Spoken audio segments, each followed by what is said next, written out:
Well, in this episode, we are going to be repainting this decrepit old cop car here with Rustoleum turbo cans.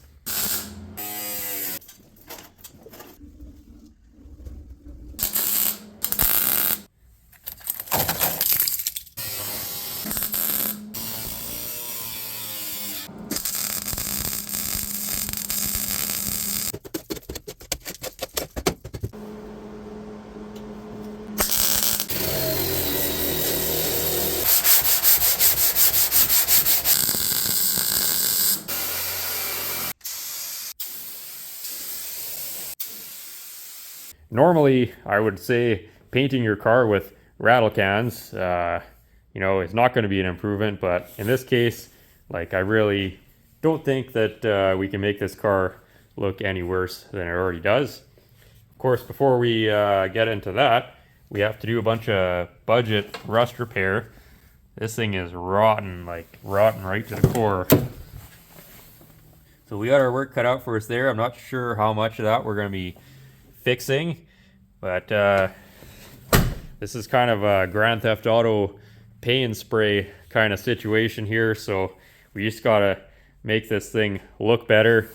Not my usual cup of tea. We're usually into the older stuff here, but I ended up getting into some trouble, owing the wrong people some money, and now we've got to work on this. So my legal team has advised me that we need to issue a disclaimer here because we're dealing with the internet. So I just want to let everybody know that the following video is for entertainment purposes only. None of the repairs or painting or anything you see here is the proper way to do anything. We're just trying to have some fun and spruce up an old junker, give it a couple more years of life. Again, all of this is the wrong way to do things, but it's kind of fun to do that sometimes, and we're not really hurting anybody. So that's what we're doing. And if you're one of them highfalutin types that thinks every single car needs to be fixed and repaired by the book, well then this probably isn't going to be the video for you. But for the rest of you, I hope you enjoy what you see. Right now we're just struggling to get the old decals and reflective tape off that have been on for 15 years, and we're not having a lot of fun doing that. But once we get that all cleaned off, then we can get into some of the repairs and such. So we got our typical paint peeling here. Roof has a bunch of holes in it. Somebody just kind of siliconed up. So we're gonna have to probably figure something better out for that. Hole here, so we'll get those filled. And there's also a lot of dents in this roof, so I don't know how far we're going with any of that. So general rule of thumb is if the paint is peeling off of a panel, you're going to be stripping that panel back to bare metal and starting over. In this case, seeing as how we were breaking every other rule in the book, I thought we could get away with just feathering back the peeling areas. And this is a decision that I will soon regret, as you'll see as the video progresses. But we had to try and fail we did.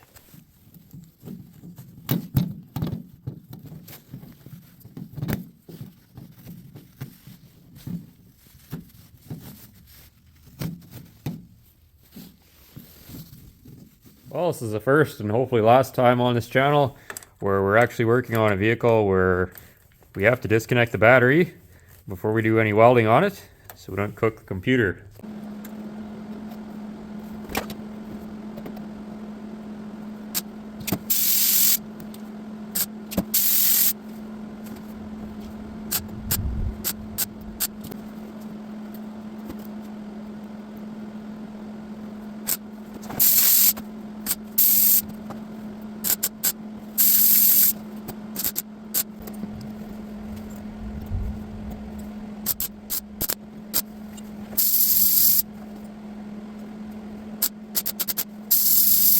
Okay, so I got all the holes filled here. I just tack welded the patches in because I didn't want to pull the headliner, and I didn't want to burn this thing to the ground by fully welding them, and then I just used some lead to seal up the stuff.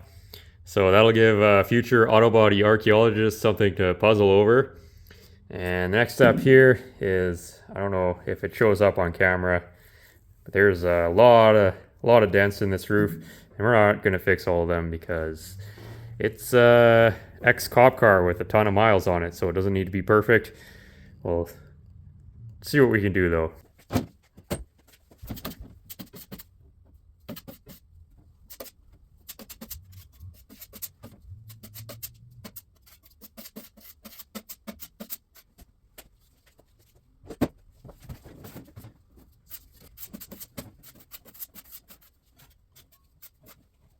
Well, we got the roof all ready for primer. That is some of the worst bodywork and prep work that I've done, and I've done some pretty horrifically bad bodywork and prep work.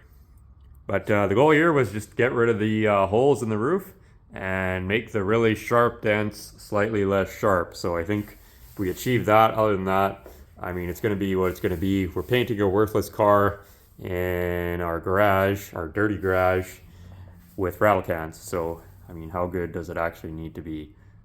Probably not all that great.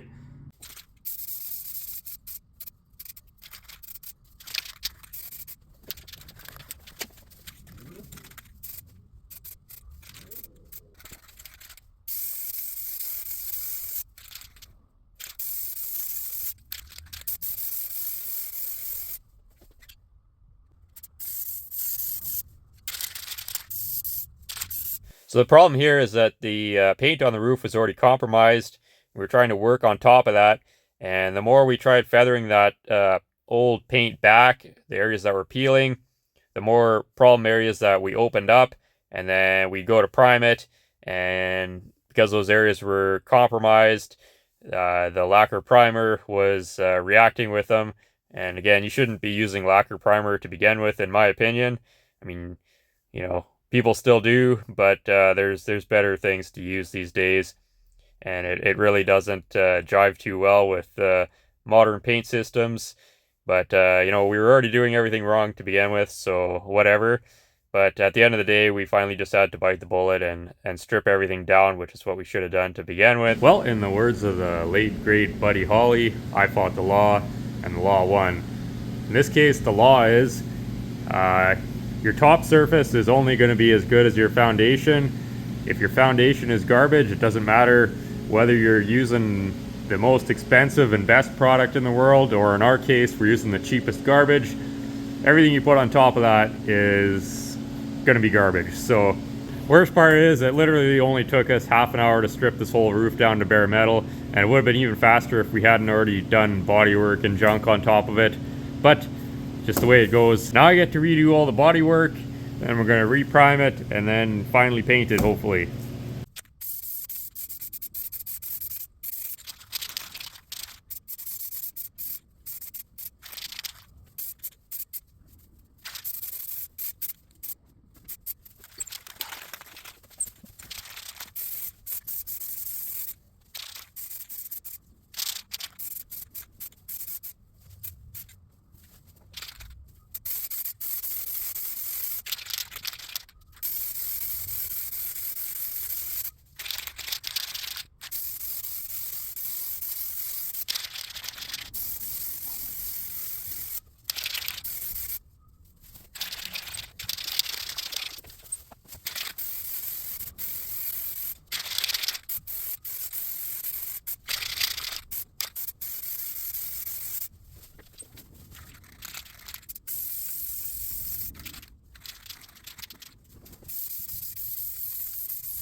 Well, I'll give this roof about a month before it turns into one giant lumpy sanding scratch. But we don't even know if this car is going to last a month. So you know what? We've been doing everything else wrong up to this point, so why start doing things right now? Let's slap some paint on it.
Get some more shots of the damage here.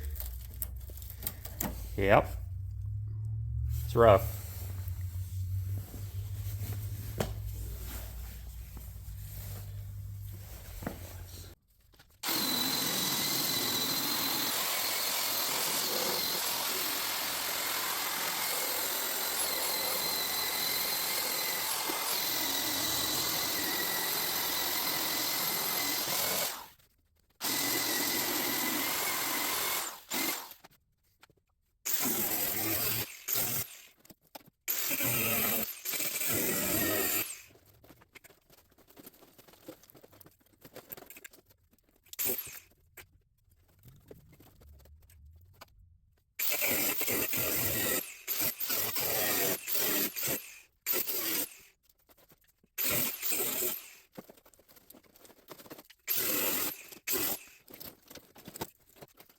Well, things are not looking too great here.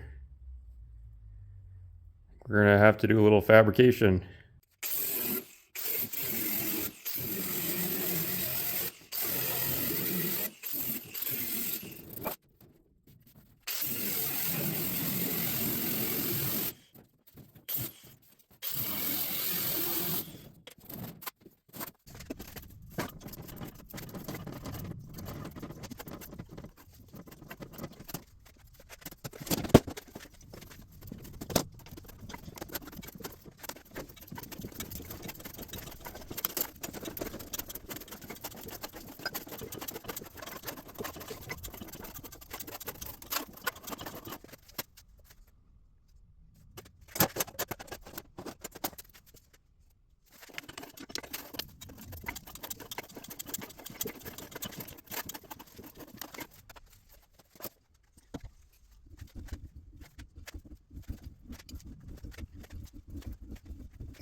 So a lot of people won't tell you this, but one of the most important parts about doing greasy repairs like this is actually just staying in character. That's why I never leave home without my Louisiana lap weld shirt, available in the Carter Auto Restyling merchandise store. It's your key to a successful repair every time.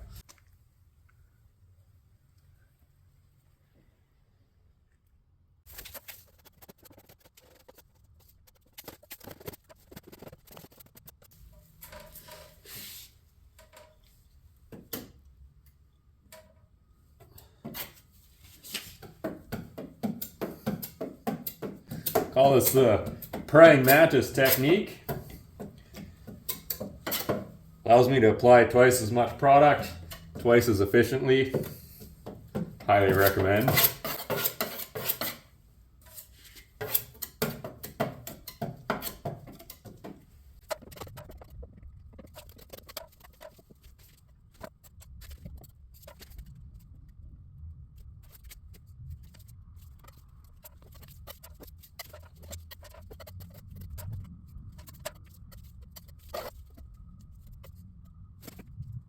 Passenger fender is rusted out here, so we're gonna have to put in a little patch here, possibly here as well.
So a lot of the paint on the hood just came off with a razor blade and a blowgun, meaning it was already compromised. So as with the roof, feathering it back simply wasn't going to work. And then for the stubborn areas, I just switched over to a body grinder with 80 grit on it, and then I finished off that with 80 grit on a dual action sander. And that's how we stripped the hood down.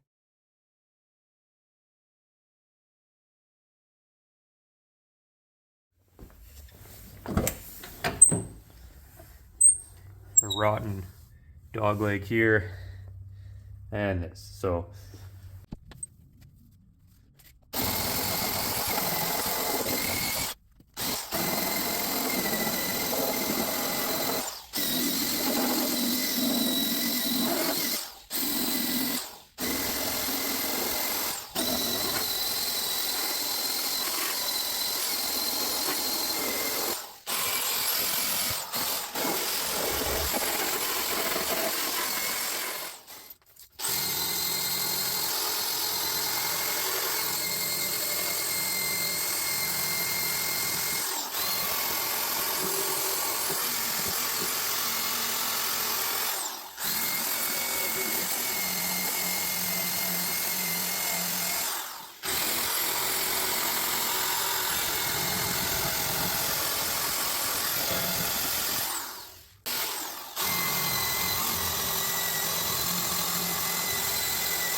bit of a minor setback here. No big deal. I was hoping to avoid that, but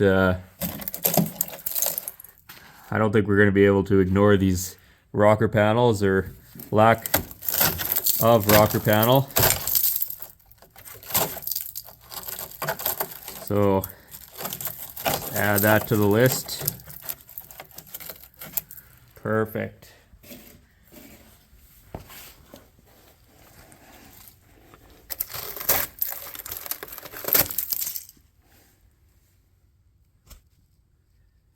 Yeah, these cars rust. Holy. News on the passenger side ain't much better.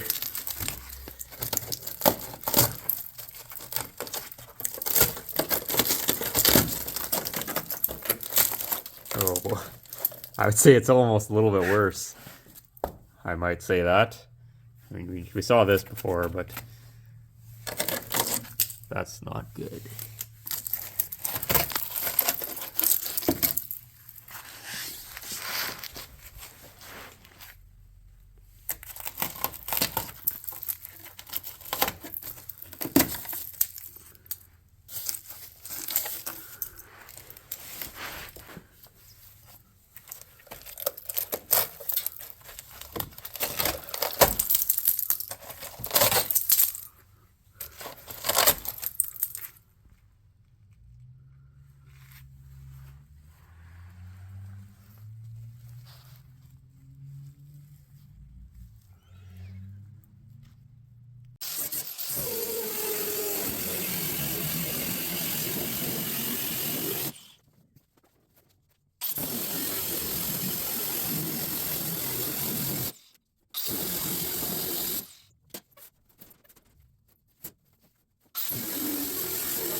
You know when you dive into a project and you get part way into it and then realize that you've made a terrible mistake and you shouldn't have started the project to begin with, but you're already past the point of no return, so you don't have any choice but to finish it? That's kind of where we're at on this. Got the door jambs painted the other night and the rocker panels primed and whatever. And even then we were still up until 4 in the morning. The setback was rocker guarding the rocker panels. I wanted to use, or I thought I'd save time by doing rocker guard so I didn't have to body work the seam where I joined in the rocker panels. But in the time it took for the rocker guard to dry, we could have had those rocker panels body worked, primed, painted, and done. So that was not a good use of time. Hopefully the rocker guard will give it a little bit more protection, but we definitely didn't save any time by using the rocker guard. Apparently this stuff takes 6 hours to dry. Didn't know that. I don't remember it ever taking that long to dry, but that's what it says on the can. Maybe I just never read the directions until now. But definitely wasn't a wise move on our behalf, but we got it done late night, but whatever. If anybody's wondering, yes, I should have finished the bodywork on the quarter panels and gotten them in primer. Usually what you do for this type of situation is you finish the bodywork, prime it, prime the jams, and then you blow the jams in with paint, and then you block out the exterior panels, and then you paint them. Then you don't have a mask line when you go to paint the outside, but I think in this case, on this project, like I said, we were up till 4 in the morning, so we didn't have time to finish the body work. And for 2, I think masking lines on a rattle can paint job is kind of the least of our concerns at this point. At this point, we just want to get this done. So had to get the jams done so that I can move forward with the project, just because it takes a while for everything to dry. So yeah, I'm gonna get back to work.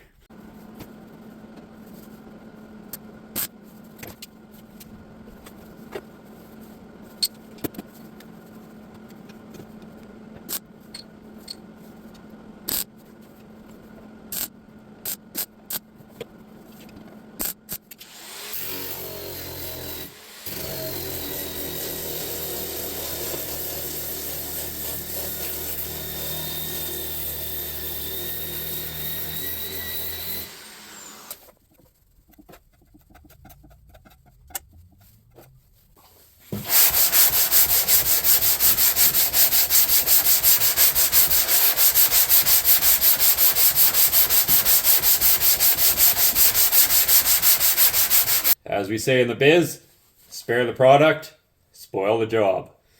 So this segment is basically just me trying to find my metric tools and also trying to figure out how to work on a modern car. It's been a long time since I've worked on anything newer than 1980. And the other thing here is I'm a little disappointed in all of you for not telling me that I had a giant wad of tape stuck to my jacket. So thanks for embarrassing me in front of the whole internet.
Okay, so I got all the primer blocked out, and I just got everything wiped down, cleaned off now. So what we're gonna do now is we're gonna remask off the whole car. So we're just gonna bag the roof and mask off everything else that needs to be masked off. I decided not to paint the bumpers. I was going to just blow over them so that they match. But the problem with the bumpers is, I don't know if it's gonna show up on camera. Maybe it will. You can see the paint is all cracking like this, and the entire bumper is like that, front and rear. And the only way to fix that is take the whole bumper, strip it down, reprime it, sand it, and then paint it. And I don't like stripping bumpers. Problem we have here is that I'm almost out of sandpaper, I'm out of time, and I'm all out of fucks to give. So we're just gonna leave the bumpers. If they don't match 100%, well, you know, we can always strip them down later, but it doesn't make sense to put a paint job over top of that cracky paint because it's just gonna look like garbage. And if I do ever decide to fix it properly, which is gonna be never, you know, then we just have another layer of paint to sand off. So that's what's happening there. I also noticed the hood and the trunk lid just have gray on them. I didn't do the high build primer on the hood and the trunk lid because I ran out of time to fix all the dents. So there's no point in putting high build primer on it when there's still 8 million dents in the hood and the trunk. So again, something I may revisit later and fix all the dents on. But again, probably never going to do that because I don't really care. And there's dents in the doors, door dings everywhere. Fix some of them, but you know, we got to draw the line somewhere. You know, what are we trying to do here? We're painting a high mileage cop car in a filthy garbage dungeon with rattle cans. So like we're getting way too carried away here, I think, for what we're trying to do. I'm gonna shut up now. I'm gonna get this whole thing masked off. So we're gonna be a couple hours in masking, and then we're painting this thing tonight. Finally, I've been up since I've been up since 4 in the morning working on this miserable thing because I got to get it done, and I'm not a morning person at all. So that tells you how desperate the situation here is. We got to get this done. Okay. Before we start painting here, I just wanted to give a shout out to the Cold War Motors channel on YouTube. If you haven't seen his channel, I highly recommend you go check it out and subscribe. He has a lot of really interesting projects on the go, and he does everything from mechanical to interior, bodywork, paint. He does it all, and he does a absolutely wonderful job, and not just on the cars themselves, but also on the videos. So please go check out Cold War Motors and subscribe.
Okay, so we burned through 10 cans overall. That includes the roof.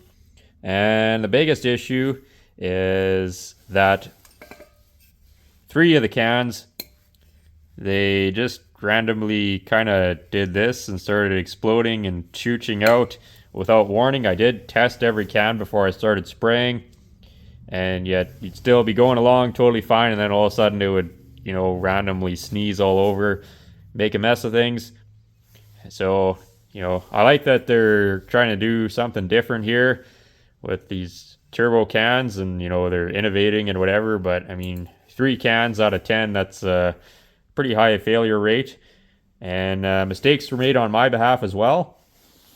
I did have all these cans soaking in hot water before I started spraying, but I was not thinking at the time. I should have gotten some sleep and come back and done this the next day, because then I would have shaken all the cans beforehand, because it takes about 5 minutes to shake each can up enough before you can start spraying. And I didn't do that, so it was really hard to keep a wet edge, because I'd go and, you know, burn through one can and then I'd have to shake up another can, and then by the time that 5 minutes had passed, you know, the paint was already starting to tack up, so it was really hard to you know, get the paint to lay down nice. If we had done that, we would have had a lot better results. Again, the cans randomly chooching and exploding, not really helpful. We couldn't have avoided that, but some of it was our mistakes, and some of it was just, well, painting stuff in your garage with rattle cans, I guess. So it is what it is. I put 3 coats on the whole car, including the roof. Technically, we should have put on another coat at least, but we were running low on paint. I think we only have 3 cans left, and so who knows if any of those, one of them could explode, and then we'd really be in bad shape. So I decided to just call it there. And it also takes this stuff about a week to dry in my garage. It's fairly cool in here. I think it's about 50 degrees. When I was painting, I had it at 70, but then I turned the heater off so it wasn't blowing dust everywhere. So if it was warmer out, well, we could have done things, well, whatever. I mean, coulda, woulda, shoulda, did not. It's done. It's over with. Let's move on.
Well, there's the exciting conclusion of our Grand Theft Auto Quickie Pay and Spray paint job. Now the owner of this car can return to a life of crime without attracting unwanted attention from the police. So it's a win-win.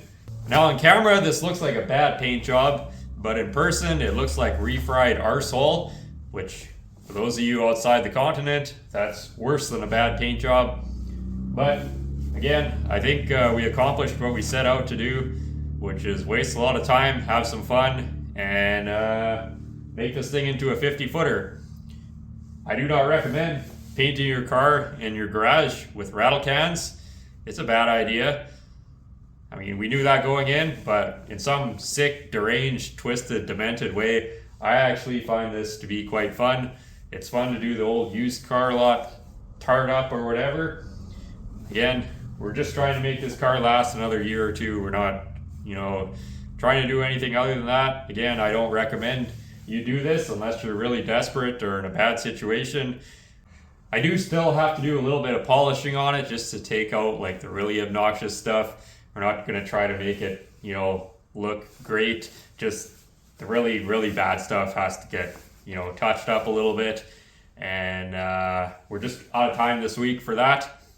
It's already been drying for a week, and it's going to need to sit for another week or two before we can start wet sanding on it. So I'm sure by now there's a bunch of people freaking out on their keyboard, their brains just imploding from the absolute butchery here. And I admit it, it's a total butcher job right from everything we did, but whatever. It was fun. The final step that we're going to do is we're going to take a gun and we're going to spray all this stuff all inside all the crevices, the rocker panels and the wheel arches and stuff. We're just going to soak it down with this stuff. It's kind of a wax-based rust protectant thing, which will make our repairs hold up a little bit longer. Again, this car is rotten, like it's rotten bad. So everything we did is just kind of like putting a band-aid on a bullet hole, but it'll look presentable for another year or two, and this will kind of help it along. And yeah, that's what's going to happen there. Now I'm going to be losing my tail on this project between waiting for paint to dry and it tying up a space in my shop and all the materials we dumped into it. Again, this is kind of a lose-lose situation. So if you enjoyed this video, please tell your friends. If you hated this video, please tell your friends and share it and all that. Bad publicity is still better than no publicity. And, it is what it is. And also, before we go, I just wanted to give a shout out to our buddy Rattle over at Shed by the Tracks. He recently had a visit to the hospital, which nobody enjoys. I believe he's recovering now, but if you could all please head over to his channel on YouTube. It's called Shed by the Tracks, and just leave him a note there and wish him well. He's been one of our longtime followers on here, and I always enjoy checking out his videos on Friday, seeing what he's up to in the old shed. So again, we send our best over to Rattle, and thanks for watching, and we're going to be back to working on old cars again next week, hopefully.